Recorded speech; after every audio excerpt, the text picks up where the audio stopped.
Arjun classes में आप सभी का स्वागत है। आज हम क्लास 12th के केमिस्ट्री के इम्पोर्टेंट सवाल कर रहे हैं। हमने लास्ट वीडियो में 4th और 5th चैप्टर दोनों ही कंप्लीट कर दिए हैं। अब आगे कंटिन्यू करना है, तो आप सभी 12th के बच्चों को भेजें तथा आगे से आगे शेयर करते जाएं, लाइक करें और चैनल को सब्सक्राइब करें। तो चलिए शुरू करते हैं। आपका 7वां चैप्टर है अभी पी ब्लॉक तत्व। पी ब्लॉक में जितने भी इंपॉर्टेंट सवाल हैं वो आपके 2 वीडियो में कंप्लीट हो जाएंगे। इस वीडियो में टोटल 20 सवाल है। आगे एक और वीडियो आएगा जिसमें 20 सवाल, टोटल 40 सवाल में आपके जितने भी इंपॉर्टेंट सवाल है वो कवर कर देंगे। साथ ही ये नए सिलेबस के हिसाब से है, तो आपको कहीं बार और घूमने की जरूरत नहीं है, सब कवर हो जाएगा अंदर। तो देखिए, इधर सबसे पहला सवाल है, हैलोजन रंगीन क्यों होते हैं? जितने भी हैलोजन है वो सभी रंगीन क्यों होते हैं, इसके बारे में हमें जानना है। तो देखो इधर, हैलोजन के परमाणु, जो भी हैलोजन है उन सबके जो परमाणु है उनके बारे में बात हो रही है यहाँ पे। तो हैलोजन के परमाणु दृश्य प्रकाश के विकिरणों का अवशोषण करते हैं तथा बाह्यतम कक्षा के इलेक्ट्रॉन उत्तेजित होकर उच्च ऊर्जा स्तर में चले जाते हैं। विकिरण के अलग अलग क्वांटम अवशोषित होने के कारण ये भिन्न भिन्न रंग प्रदर्शित करते हैं। तो यहाँ पे आपको समझ में आ रहा होगा कि ये कह रहा है कि जब भी हैलोजन के जो भी परमाणु है, हैलोजन के अंदर जैसे क्लोरीन हो गया, ब्रोमीन, आयोडीन वगैरह, ये जितने भी ये सब हैलोजन के परमाणु है, तो ये दृश्य प्रकाश यानी जो आपकी सूर्य की किरणें आती है या जो व्हाइट लाइट है, तो सूर्य के प्रकाश के विकिरणों का अवशोषण करते हैं। और अवशोषण करने के बाद इनका जो बाह्यतम कक्षा की इलेक्ट्रॉन है, अगर हम इनकी इलेक्ट्रॉनिक विन्यास की बात करें तो NH2Np5 होता है। तो बाह्यतम कक्ष के जो इलेक्ट्रॉन है वो उत्तेजित होकर उच्च ऊर्जा स्तर में चले जाते हैं, अगले ऊर्जा स्तर में चले जाएंगे, जिससे विकिरण के अलग अलग क्वांटम अवशोषित होने के कारण आपकी ये भिन्न भिन्न रंग प्रदर्शित करते हैं। यानी अगर मैं आप इसको बताता हूँ तो देखो इधर, जैसे ये आपके कक्षक होते हैं अलग अलग प्रकार के, बीच में ये नाभिक है। सबसे बाह्यतम कोश के जो इलेक्ट्रॉन है ये वाले, तो बाह्यतम कोश के इलेक्ट्रॉन उत्तेजित होकर उच्च ऊर्जा स्तर में चले जाते हैं। जो आगे के इनके कक्षक होंगे, खाली कक्षक, ठीक है ना, इनके जो खाली कक्षक होते हैं ये उच्च ऊर्जा स्तर में यहाँ चले जाते हैं। और इनके जब निम्न स्तर से उच्च स्तर में चले जाते हैं तो इनके क्वांटम अवशोषित होने के कारण ये क्या करते हैं, रंग प्रदर्शित करते हैं। ठीक है, तो ये आपके पहला सवाल हो चुका है।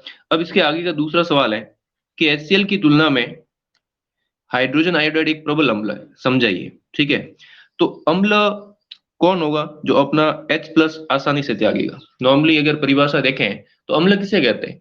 जो अपना H प्लस देते हैं उसे हम अम्ल कहते हैं। तो कोई H प्लस अपना कब देगा? तो कहने का मतलब ये है कि अगर आयोडीन से, अगर मैं बात करूं यहाँ पे कि हाइड्रोजन और आयोडीन, ठीक है, तो यहाँ पे HCl की तुलना में ये हाइड्रोजन आयोडाइड एक प्रबल अम्ल क्यों है? तो यहाँ पे जो ये जो बंध है ये बंध दुर्बल है, ये बंध दुर्बल है तो आसानी से टूटेगा।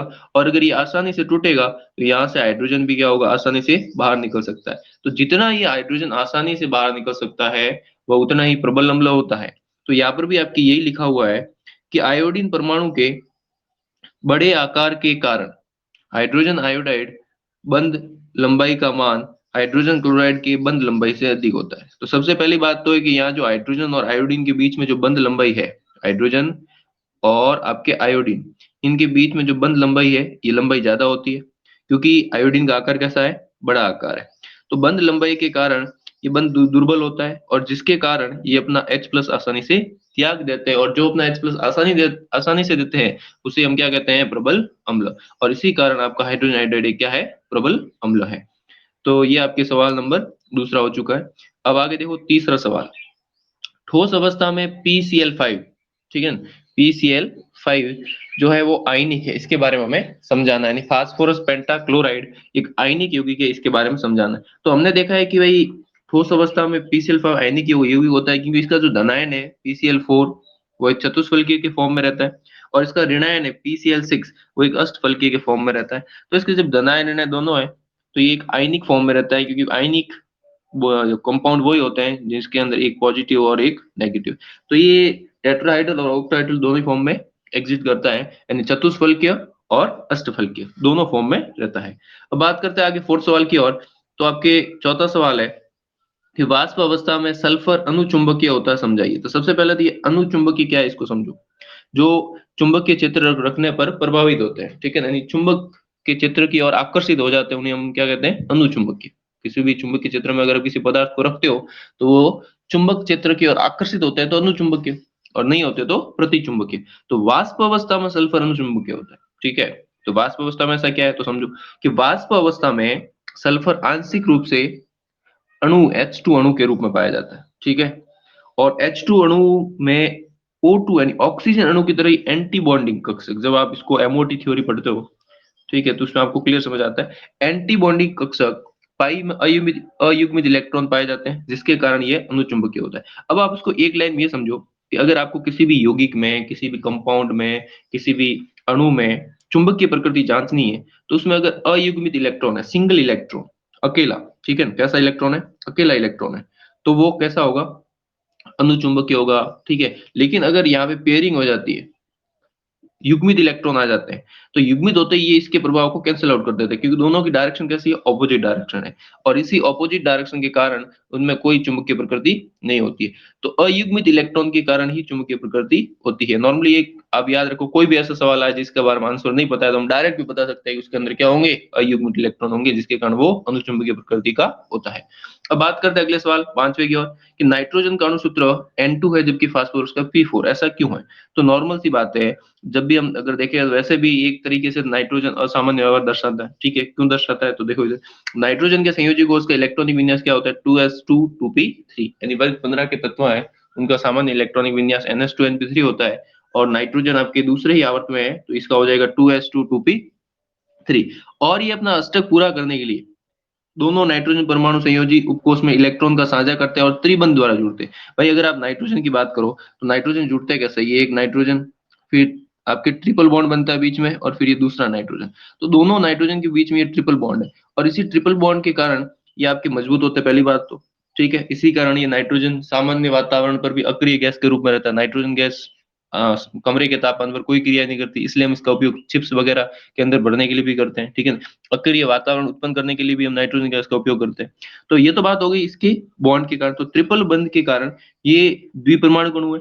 जबकि फास्फोरस में ऐसा कुछ नहीं होता। फास्फोरस कैसा परमाणु है, आपके एकल, ठीक है, एकल बंध बनाता है। जो फास्फोरस है वो आपके एकल बंध बनाता है इस प्रकार से, ठीक है, ये फास्फोरस। तो फास्फोरस एक आपके द्विपरमाणु अणु नहीं है, क्योंकि इसके अंदर आपके जो बॉन्ड है वो इस प्रकार की संरचना होती है इसके अंदर, ठीक है, ये ऐसी संरचना, 4 फास्फोरस इस फॉर्म में जुड़े रहते हैं, ठीक है, और इसमें एकल बंध पाया जाता है, इसी कारण ये आपके द्विपरमाणु अणुसूत्र के रूप में नहीं रहता है, ठीक है। तो देखो इधर हम यहाँ देख लेते हैं आंसर, कि नाइट्रोजन के संयोजी कोष में इलेक्ट्रॉनिक विन्यास 2s2 2p3 होता है।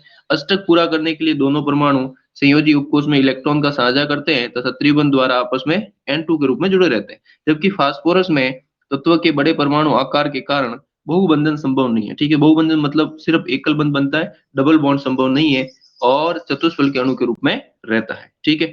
अब बात करते हैं आगे 6 सवाल की ओर।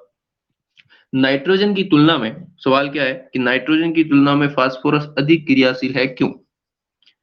नाइट्रोजन की तुलना में फास्फोरस अधिक क्रियाशील है, क्यों है? तो अभी हमने आंसर बताया कि नाइट्रोजन के बीच में ट्रिपल बंध होता है, क्योंकि नाइट्रोजन त्रिबंध उपस्थित होता है, और त्रिबंध के कारण ये प्रबल बंध होता है, ठीक है, और इसलिए आसानी से टूटता नहीं। जबकि फास्फोरस में एकल बंध होता है, ये बंध नहीं बंध है, ठीक है, थोड़ा सा वो मिसप्रिंट हो गया, इसलिए आसानी से टूटकर क्रिया कर लेता है। तो सिंपल सा था।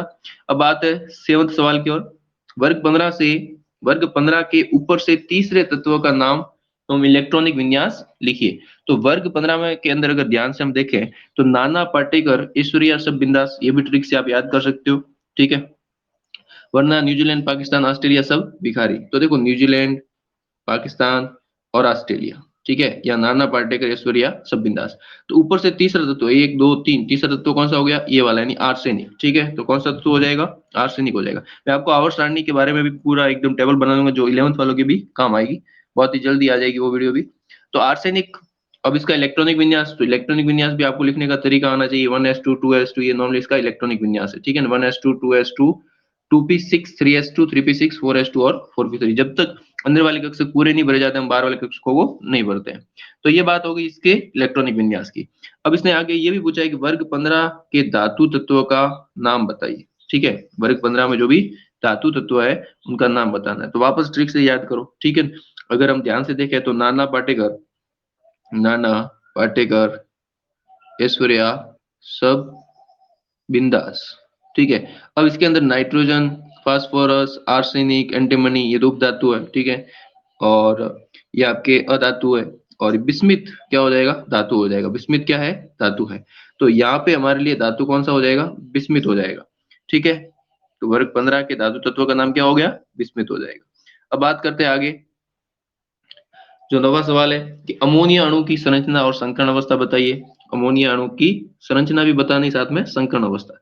तो अमोनिया में जो संकरण अवस्था होती है नाइट्रोजन पर, इस नाइट्रोजन पर वो कौन सी होती है, sp3 होती है। ठीक है, इसके अलावा इसकी आकृति कैसी होती है, विकृत पिरामिड। इसकी आकृति देख लो कैसी है, विकृत पिरामिड होती है। अब संकरण आपको अगर पता करना हो तो संकरण बहुत ही सिंपल है। कैसे, अगर नंबर कितना आ रहा है, जैसे अगर हम यहाँ बंद की बात करते, कितने बंद है, ये नाइट्रोजन, नाइट्रोजन के साथ एक बंद, दूसरा बंद, तीसरा बंद। सिंगल बंद की बात कर रहा है, एकल बंद की, 3 बंद तो ये हो गए। ठीक है, अब लोन पेयर कितने इसके पास, तो कहेंगे लोन पेयर इसके पास एक है, 2 इलेक्ट्रॉन है लेकिन लोन पेयर तो एक है। तो टोटल नंबर कितना हुआ, 1 2 3 और ये 4। तो 4 नंबर है, तो 4 नंबर के अंदर होता है sp3। कैसे, एक s, बचे कितने, 3, तो 3 p के आगे sp3। मान लो नंबर आपके आ जाता 2, ठीक है, आपको समझने के लिए बता रहा हूँ, मान लो 2 नंबर आ जाता है, यानी 2 बंद होते हैं, तो उसके अंदर संकरण कौन सा होता, तो कहेंगे sp संकरण। नंबर 3 आ जाता तो, नंबर 3 आ जाता तो sp2। फिर नंबर अगर 4 आ जाए तो, नंबर 4 आ जाए तो sp3, क्योंकि एक s का और 3 p के। ठीक है, तो इस प्रकार से हम संकरण भी पता कर सकते हैं, सिर्फ डायरेक्ट देखकर। सिर्फ आपको बंद देखना है कि बंद कितने हैं और उसके ऊपर लोन पेयर कितने हैं, आप डायरेक्ट देख के संकरण बता सकते हो। ठीक है, और अब देखो आगे जो सवाल है, साथ में इसकी ये आपको आकृति भी याद रखनी है। अब आगे अगला सवाल है, अमोनिया सार की तरह व्यवहार करता है। जो सारी यौगिक है, लुईस सार की तरह, सवाल बहुत बार आ चुका है और इंपॉर्टेंट भी है कि अमोनिया एक लुईस सार की तरह व्यवहार करता है। क्यों, समझाइए हमें। तो देखो सबसे पहले हमें ये जानना है कि लुईस सार क्या होता है। तो देखो लिखा हुआ है कि वे पदार्थ जो इलेक्ट्रॉन युग्म का दान करते हैं उसे लुईस सार करते हैं, यानी इलेक्ट्रॉन युग्म को पूरा दान करते थे उसे लुईस सार कहते हैं, जिससे वो आसानी से। तो अब देखो अगर आप ध्यान से देख रहे हो चित्र के अंदर, तो आपको क्या दिख रहा है, आपको नाइट्रोजन के ऊपर ये लोन पेयर दिख रहे हैं। ठीक है, नाइट्रोजन के ऊपर क्या दिख रहे हैं, लोन पेयर दिख रहे हैं। अब इसने यही कहा है कि लुईस सार कौन होता है, वे पदार्थ जो इलेक्ट्रॉन युग्म का दान करते हैं, यानी पूरे अपने दोनों इलेक्ट्रॉनों को दान कर देते हैं। तो इसके पास दोनों इलेक्ट्रॉन है और ये दान भी करता है, इसी कारण हम अमोनिया को क्या बोलते हैं, एक लुईस सार की तरह व्यवहार करता है। तो ये आपके 10वां सवाल हो चुका। अब 11वां सवाल है कि क्लोरीन गैस की विरंजन क्रिया। ठीक है, विरंजन क्रिया को हमें समझाना है। तो देखो सबसे पहले क्लोरीन गैस की विरंजन क्रिया होती क्यों है, वो होती है ऑक्सीकरण के कारण। नवजात जो ऑक्सीजन होता है उसी के कारण ये होती है। तो देखो इधर जब भी आप क्लोरीन को पानी के साथ रिएक्ट करवाओगे तो आपके हाइड्रोक्लोरिक एसिड और साथ में नवजात ऑक्सीजन, इसको अपन नवजात ऑक्सीजन बोलते हैं, इसलिए मैंने इसको कोष्टक में बंद करके रखा है। ये एक नवजात ऑक्सीजन है। जब कोई भी रंगीन पदार्थ है, कलरफुल, ठीक है, कोई भी आपका कलरफुल कंपाउंड है यानी रंगीन पदार्थ है, उसके साथ में ये नवजात ऑक्सीजन जब रिएक्ट करता है तो हमारे पास कलरलेस रंगहीन पदार्थ बनता है। क्लियर है, तो ये आपके सवाल नंबर 11वां हो चुका है। अब बात करते हैं आगे 12वां सवाल। 12वां सवाल है कि तनु एवं सांद्र नाइट्रिक अम्ल की जिंक के साथ अभिक्रिया। ठीक है, HNO3 की जिंक के साथ अभिक्रिया दर्शानी है। तो ये मैंने आपको तनु और सांद्र दोनों की अलग अलग अभिक्रिया दर्शा दी है। पहली जो अभिक्रिया है वो तनु के साथ है, दूसरी अभिक्रिया वो सांद्र के साथ है। तो देखो आपको 4 जिंक प्लस 10 HNO3 पूरी बैलेंस रिएक्शन है, 4 ZnNO3 whole twice plus N2O। ठीक है, nitrous oxide plus 5H2O। Nitrous oxide पता है लाफिंग गैस बोलते हैं, ये भी आपको ध्यान रखना है। फिर उसके बाद सांद्र के साथ करोगे तो zinc 4HNO3 ZnNO3 whole twice 2H2 जल और NO2। तो ये आपको पूरी रिएक्शन लिखोगे तब याद हो जाएगी, कोई प्रॉब्लम वाली बात नहीं है, क्योंकि ये रिएक्शन केवल पढ़ने से याद नहीं होती, आपको लिखनी पड़ती है 1 बार 2 बार, नहीं तो 10 बार लिखोगे तो याद हो जाएगी। मैं तो कहता हूँ 2 बार लिखने पे याद हो जाती है, 10 बार तो आपको एक मैक्सिमम टाइम दिया। अब बात करते हैं अगला 13 क्वेश्चन, भूरी वलय परीक्षण क्या है। इंपॉर्टेंट सवाल है कि भूरी वलय परीक्षण क्या है। तो अब देखो इधर सबसे पहले समझो भूरी वलय टेस्ट किसके लिए किया जाता है, वो नाइट्रेट आयन का पता करने के लिए किया जाता है। सबसे पहले आपको ये ध्यान रखना है किसके लिए किया जाता है, नाइट्रेट आयन का टेस्ट करने के लिए किया जाता है कि आपकी जो आपको विलयन दिया है या जो पदार्थ दिया क्या उसमें नाइट्रेट आयन है या नहीं। अब होता है कैसे वो समझो। तो क्या करना है कि एक परख नली में लवण का जलीय विलयन, जिसके भी अंदर आपको टेस्ट करना है कि नाइट्रेट आयन है या नहीं। तो उस लवण का जलीय विलयन लेना है, उसमें समान आयतन का ताजा बना हुआ फेरस सल्फेट का विलयन बनाते हैं। अब जितना भी है, जैसे आपने आधी परख नली, तो आधी परख नली आपको फेरस सल्फेट की मिलानी है। अब परख नली की दीवार के सारे, जो आपकी परख नली है उसकी दीवार के सारे धीरे धीरे आपको क्या मिलाना है, सल्फ्यूरिक अम्ल मिलाना है। ठीक है, जो भी आपकी परख नली, जैसे ये आपने परख नली ली, अब परक नली में मान लो आधा आपकी जो भी लवण है वो लवण भरा हुआ है, ठीक है, ये लवण भरा हुआ है। अब उसके बाद इसके अंदर आप आधा क्या भर देते हो, इसके अंदर फेरस अमोनियम सल्फेट, ये फेरस अमोनियम सल्फेट भर दिया, ठीक है। अब फिर आपको क्या करना है, इस दीवार के सारे सारे धीरे धीरे क्या करोगे, आपको इसके अंदर सल्फ्यूरिक एसिड मिलाना है। क्या मिलाना है, सल्फ्यूरिक एसिड मिलाना है। अब जैसे आप सल्फ्यूरिक एसिड मिलाओगे तो सल्फ्यूरिक एसिड मिलाना, दीवार के सारे मिलाना है, मतलब यहाँ से बिल्कुल ऐसे डायरेक्ट ऊपर से नहीं डालना है, ठीक है, ये गलत है, ऊपर से नहीं, अब दीवार के सारे धीरे धीरे इसमें सल्फ्यूरिक एसिड डालोगे। अब जैसे ही सल्फ्यूरिक एसिड डालोगे तो दोनों के मिलने के स्थान पर एक रिंग बनेगी ऐसे, ठीक है, भूरे कलर की। क्या बनेगी, भूरे कलर की एक रिंग बनेगी। यानी जैसे ही हम मिलाते हैं तो एक गहरे भूरे रंग की रिंग बनती है, जहां पर दोनों तरफ मिलते हैं ना, बीच में क्या बनेगी, भूरे कलर की रिंग बनेगी, जो हमें क्या बताती है कि इसके अंदर नाइट्रेट आयन उपस्थित है। तो ये जो रिंग बनती है इसे अपन भूरी वलय बोलते हैं, और इसको बोलते हैं भूरी वलय परीक्षण, जो किसके लिए किया जाता है, नाइट्रेट आयन के लिए किया जाता है। तो मुझे उम्मीद है आपको ये समझ में आ चुका होगा कि ये भूरी वलय परीक्षण क्या है, ठीक है। अब भूरी वलय टेस्ट जो है उसके अंदर संकर यौगिक क्या है, एक्चुअली में क्या बनता है, क्या है वो, ये है आपका FeH2O NO2 volt wise, sorry +2 ions. तो ये नॉर्मली हो गया। अब है 14 क्वेश्चन। 14 क्वेश्चन क्या है, उस पर आ जाते हैं। वर्ग 15 के तत्वों की संयोजकता कोष इलेक्ट्रॉनिक विन्यास में अतिरिक्त स्थायित्व क्यों होता है। नॉर्मली अगर बात करें तो इनके कोष का जो स्थायित्व है वो अधिक होता है। तो अगर आपने 11th क्लास में ध्यान से पढ़ा है तो पूर्ण पूरित और अर्धपूरित कक्षकों का स्थायित्व अधिक होता है, ठीक है। अब ये पूर्ण पूरित और अर्धपूरित है क्या, तो उसको समझो। नॉर्मली अगर हम बात करें, अगर जैसे ये पी कक्षक है, पी कक्षक के अंदर 3 कक्षक होता है, तो अगर ये आधे भरे हुए हैं, एक एक इलेक्ट्रॉन है, सिंगल सिंगल इलेक्ट्रॉन है इसके अंदर, तो इसको बोलते हैं अर्धपूरित कक्षक, ठीक है। क्या बोलते हैं, अर्धपूरित कक्षक। तो इनका स्थायित्व भी अधिक होता है। एक होता है पूर्ण पूरित, 6 के 6 इलेक्ट्रॉन, इसमें भी ये पेयरिंग युग्मित हो गए, 6 के 6 इलेक्ट्रॉन भरे हुए, तो उसको बोलते हैं पूर्ण पूरित कक्षक, ठीक है। तो इनका स्थायित्व सामान्य जो कक्षक है उनसे थोड़ा सा क्या होता है, अधिक होता है। तो अब अगर वर्ग 15 के तत्वों की बात करें तो वर्ग 15 में भी आपको ध्यान रखना है कि इनका सामान्य इलेक्ट्रॉनिक विन्यास क्या होता है, NH2 NP3। तो अगर पी में ध्यान से आप देख रहे हो तो पी के अंदर कितने इलेक्ट्रॉन आ रहे हैं, 3। तो कहने का मतलब इसका भी कक्षक कैसा है, अर्धपूरित है, 3 इलेक्ट्रॉन, 1 2 और ये 3, इसका मतलब ये अर्धपूरित कक्षक है, और इसी अर्धपूरित कक्षक के कारण इसका अतिरिक्त स्थायित्व होता है। तो आपको ये समझ में आ चुका होगा। अब 15वां सवाल, कि एक विषैला श्वेत मोम जैसा अधातु, ठीक है, कैसा है, मोम जैसा होता है और विषैला भी है, और अधातु भी बोला इसने।